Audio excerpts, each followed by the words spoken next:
Number one, I'm Jamaican born.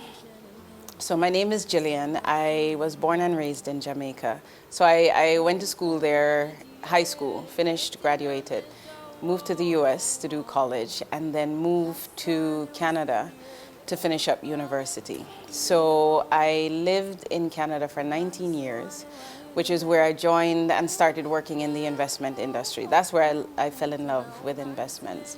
It's also where I met my husband, who is Ghanaian. And yes, that's why I'm in Ghana now, because he had said that he definitely wanted to come back to Ghana. So anybody he met who married him should know that they too would come. So here I am. But we've been married 23 years. We've got 3 kids, so 2 girls and a boy, an 18-year-old, 16-year-old, and 12-year-old. So it's been good. So in a nutshell, I am of many cultures, have an amazing husband, amazing kids, love living in Ghana, love being in the investment industry. It's something I've done all my life, and I can't imagine doing anything else but investments. It's who I am. Yes, there are some that I think are maybe a bit specific to the industry, but most of them I feel like we go through in almost every industry, and it's just a challenge of being a woman. So, you know, in investments, you find that there are different issues at different levels. So at the lower level, where you're talking about people who are on the front line, the relationship managers, those things, a woman in that role is heavily, I'm trying to find the right appropriate word, but a lot of times she's hired because of how she looks and her curves, much more so than what she actually knows. And it's something that I found very disturbing where, you know, and people say it shockingly that, oh, but you know, you want this girl because she's a little bit fair skinned, or maybe she's more rounder or something, because that's what the men like. So we are objectified and we are placed in roles not necessarily because of how much we know or how much we can contribute, but just by way of how we look.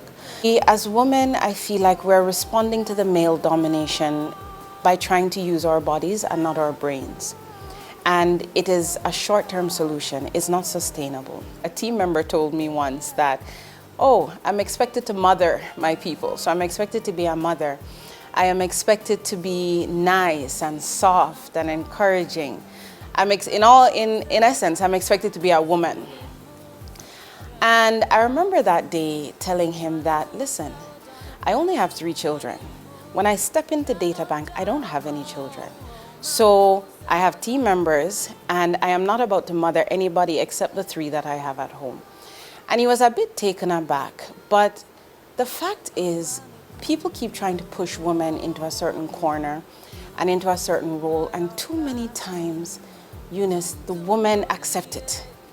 And they end up playing the role of the mother instead of the role of the leader, irrespective of gender or color or anything.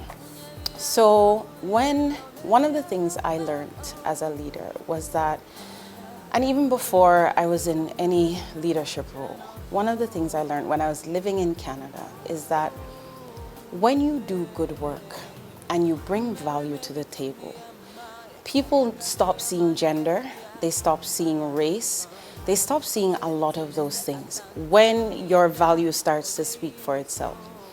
The problem is most of us don't bring value to the table. So all they see is it's a woman. We as women need to be willing to have tough conversations and make tough decisions and be able to stand on our own 2 feet and not feel that, oh, because I'm a woman, you know, I can't speak up or anything. So I'll be in leadership meetings, I'll be in different board meetings and everything, and always the women are the quiet ones. As a woman, you must have values and you must be able to stand for them. Social media, I think the message that I would want young people to take away from what they do on social media is that your social media can make or break you in your career. And so it's great to post pictures, but like when I'm interviewing someone and they come and they sit in the room, I always bring my laptop to the interview. When I see their social media title on their CV, or I ask them, while they're talking, I'm searching. And I am looking at what kind of profile they have, what are they posting, what kind of pictures, all of those things. So, because it gives you a very clear picture of who that person is, much more so than the 10 minutes they're sitting in front of you. So young people need to realize that social media, even when they're young, they should start to use it to build a certain profile for themselves. A profile that 5-10 years down the road, when they're really building their career, they're proud of it. I'm Gillian Hammah, and I choose to challenge.